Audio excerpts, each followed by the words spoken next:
What's up, guys? It's the Faruqi Bros, and today we want to talk about rumors that Warner Brothers is developing a Cursed Child movie. This comes on the heels of Warner Brothers actually buying the rights to the Harry Potter and the Cursed Child name and the movie rights for that book.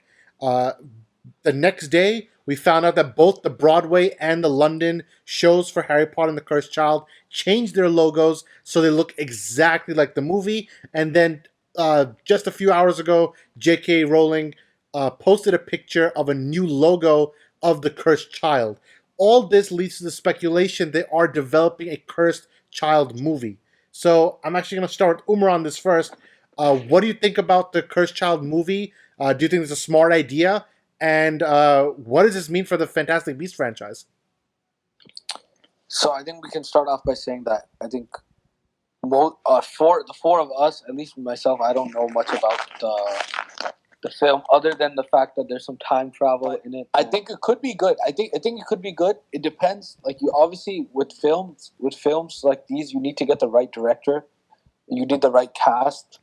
Honestly, you cannot recast freaking Harry Potter. I think you need to get Daniel Radcliffe.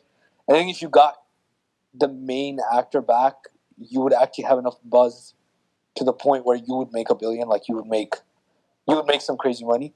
And at the same, I think it's similar to like I know we were talking about this like on a private chat.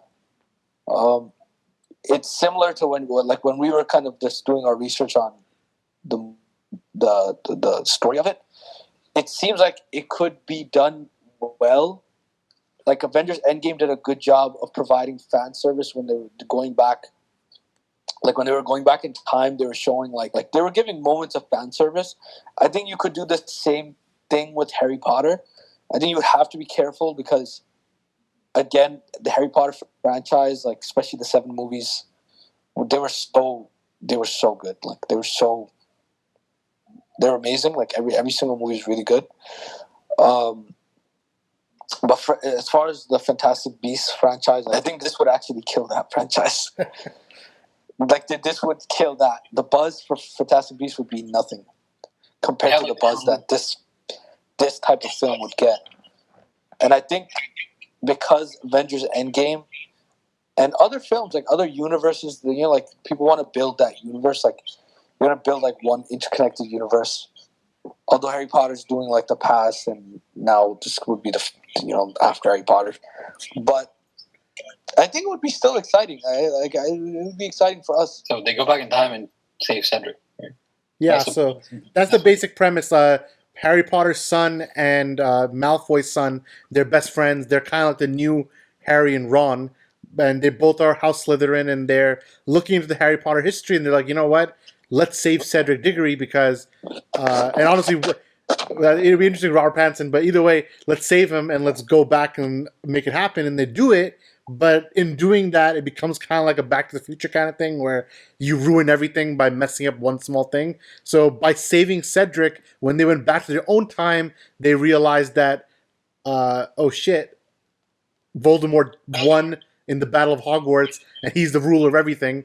It kind of reminds me of kind of like Jackie Chan when Chengdu won, but that's a deep cut reference. But it's kind of like an alternate timeline where like everything gone bad. Too deep cut. Yeah, where everything gone bad, And then they're like, "How's it happening?" And they have to go back in time with Harry and Ron and Hermione, and everyone goes back and relives the best moments of the Harry Potter franchise, and eventually they save the day. So, but let's keep on topic, and I'll go to Zian. What do you think about the premise of this movie in a sense where do we think you need it, or do you think in this climate Warner Bros. Is like, wait a minute, we need $1 billion hit, and bringing the entire Harry Potter cast back, this could be a $2 billion hit?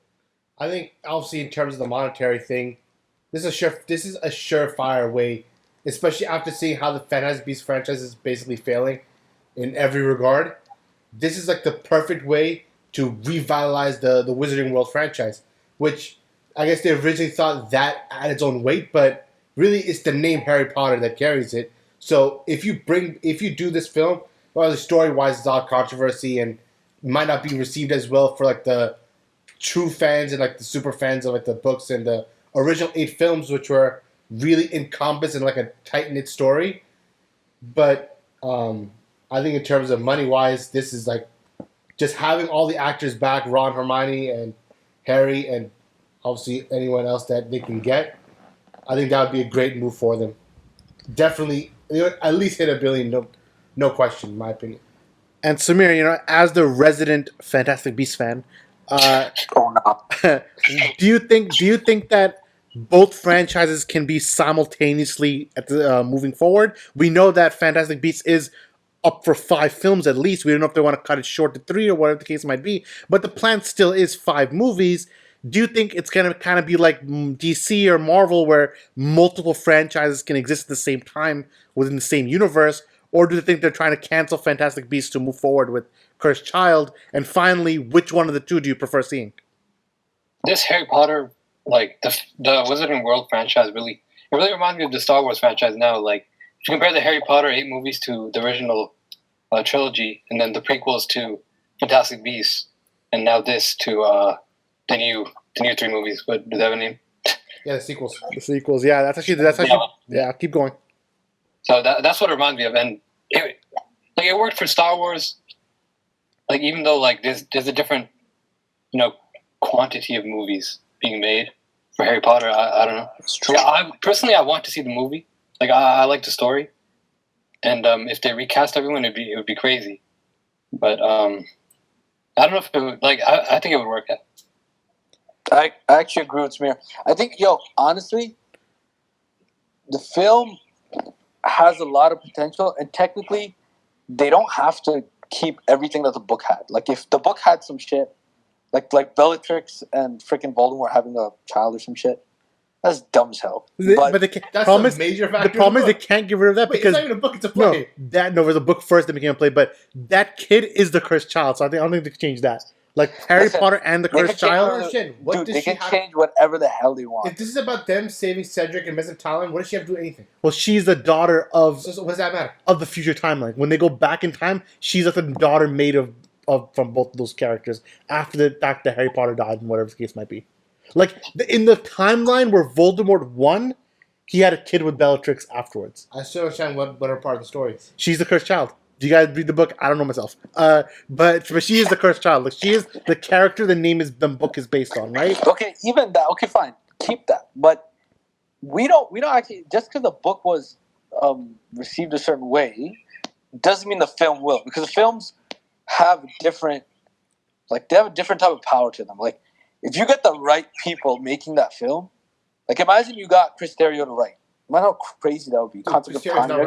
These days, but what about directing? Do you want the same director, David Yates, to come back for this? Bring Alfonso Cuarón back to Harry Potter. I would also bring Alfonso. That would be so good. But I feel like they can't get it from David Yates. I don't know, and Yates is a good director. I mean, Who did Prisoner of Azkaban? Who did Prisoner of Azkaban? That was Alfonso, when we were talking about Alfonso Cuarón. Yeah, so get that guy. He already played with the concept of time in Harry Potter. The thing is, WB has been very, very reliant on David Yates, right? He's the director who directed Harry Potter 5, 6, 7 Part 2. He directed all of those, and then he directed the first 2 Fantastic Beasts movies. And obviously, his job in Fantastic Beasts is not as good as his job in in Harry Potter. And J.K. Rowling never wrote the scripts for the Harry Potter movies. She wrote the books, and then someone else wrote the script based on the books and streamlined it. But you would have to have that. That's here's the kicker. She's been writing the scripts for the first 2 Fantastic Beasts movies. The material was flimsy, but now they have a concrete book to work with. No, you fool. I'm asking you, who wrote the scripts for the Harry Potter films? Someone else, like random people every time. Yeah, so they're going to have to get another random. And why wouldn't you just put them... Yo, listen. Rise of Skywalker's about to come out. Okay, it's going to be freaking lit. Get Chris Terrio. Call this guy up. Be like, yo, hook us up. Dude, they're not getting Chris Terrio. Why not? I think Chris Terrio's... What, is he too big for Harry Potter? No. If the Harry Potter movie's coming out, it's going to be one of the biggest movies. I think, and it's no coincidence that the Cursed Child movie takes place in the year 2020. That's when it takes place. I think it doesn't and not matter. 2020 is coming. Listen, the actors are old enough. It doesn't matter who writes the movie, because the problem with Fantastic Beasts is that Rowling is really literally making up things as she goes along. She doesn't know what she's doing. So, but the story is set. And Yates, he's a good director. We saw with the other the actual Harry Potter films, when the material is there, he can do good stuff with it.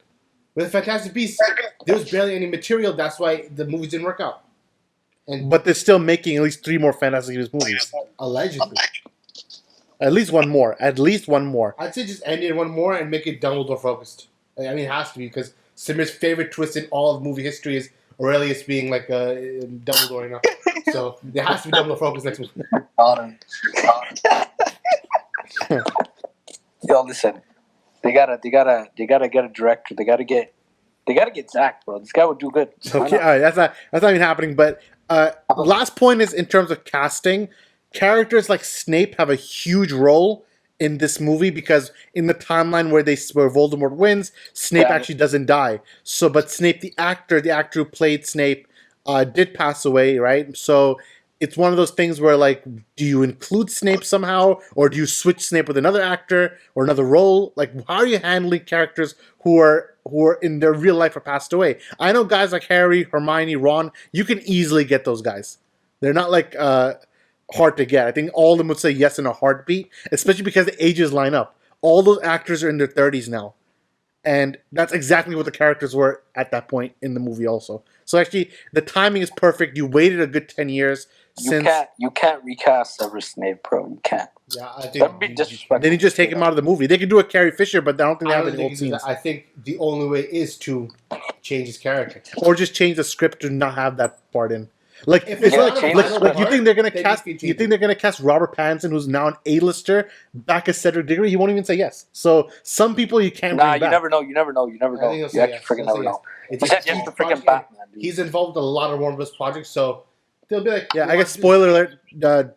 Cedric Diggory, because they save him, he ends up becoming the main Death Eater, a servant to Voldemort in the future. So what the heck? I don't know how. Sick. I don't know how. Yo, listen, if Robert Pattinson can play this movie actually sounds fire. It actually sounds like it could be something special. The reason people don't like it, I'll tell you why. The reason people don't like it is because it messes up a lot of things. Like, one of the key parts of the movie is, not movie, the book, is that all the main cast, Harry, Ron, Hermione, Harry's 2 children, 3 children, Harry has 2 children, plus Hermione and Ron's child, they all are in Cedric's Hollow, Godric's Hollow, and they watch Voldemort kill Harry's parents, and Harry watches that live. And people don't like that kind of stuff where you're over relying on old parts. Like, they go back to the 4th movie, then they go to the 7th movie, then they go to the 3rd movie, then they go to the 2nd movie. Dude, the going back to the movies people say, oh, like, it's so cheap. Like, might as well just read the original books. Like, we don't need to go back and go to every single movie book again. Yeah, which is, so that's literally what your opinion was on Avengers Endgame.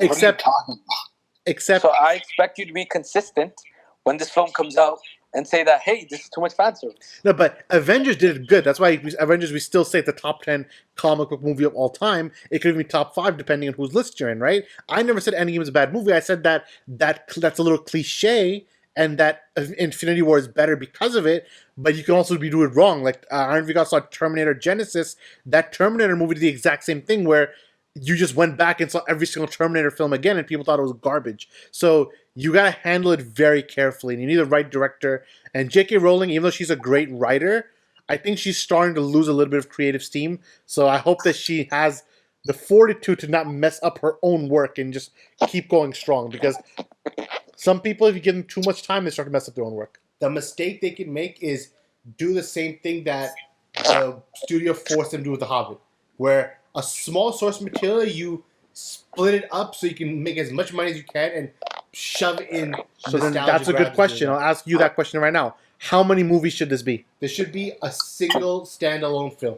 I don't think it should be 2 movies. But make it a long movie, 2 hours, 40 minutes. I think it should be 2 movies. I guess 2 movies. Yeah, but is then possible. part 1 and part 2. Yeah, part 1, part 2, and do it exactly like Infinity War Endgame. Like, end the first part of the movie on some, like, super cliffhanger, and then, like, bring it back together, you know? Or do it like Hunger Games, could have the last 2 movies like that. And the play is divided into 2 parts, so people who watch the play, if you watch Harry Potter play, you can watch it in New York City or in London. The play is divided into 2 nights. So you go one night and you watch half the play, then you go to the other night to watch the second half. So it is done into parts because it's a very dense story. So in that sense, I think you could do it in 2 movies. I agree, 2 movies is the right way to go. I do think Harry Potter is such a treasure gem for so many fans, and we're actually of the Harry Potter generation, meaning we grew up with each film, and as each film came out, we were growing up with Harry, correct? So we have a connection to the film that many people don't, and you want to make sure your characters aren't messed up. So what do you guys think about this idea that a cursed child movie could be made? Are you excited, or do you want them to make some changes to the story? And do you want all the cast to come back and to be a truly Avengers Endgame style event for Harry Potter? Let us know your thoughts in the comments below. Be sure to like and subscribe. And there's a lot more content coming your way, especially during New York Comic Con next month. From myself, from Zayan, from Umar, and from Samir, this is the Faruqi Bros. We'll see you next time. Peace out.